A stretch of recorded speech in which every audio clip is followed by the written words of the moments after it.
nga ba sinasabi ko eh.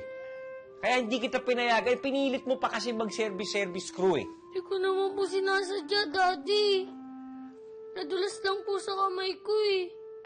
Kaya dumulas yon o hindi, munti ka makasakit eh. Huwag mo na uulitin yon, ha? PJ? Dak, huwag mong taasan ang boses ng bata. Baka matakot ng kumilos yan sa susunod. Tama nang nasabi mong huwag nang uulitin. Okay. Fine. Sige na. PJ, kailangan kitang parusahan doon sa nagawa mo, ha? Kaya buong weekend, grounded ka muna.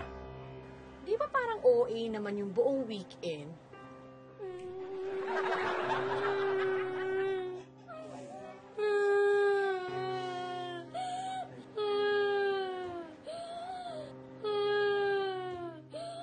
Weekend lang naman yun. 2 araw lang naman yun. Anong OA doon?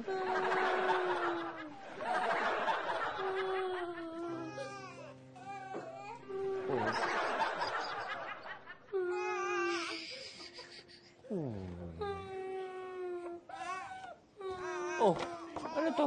Resignation letter po. I resign. Ano mo sabihin, bibigyan ko pa ng separation tayo?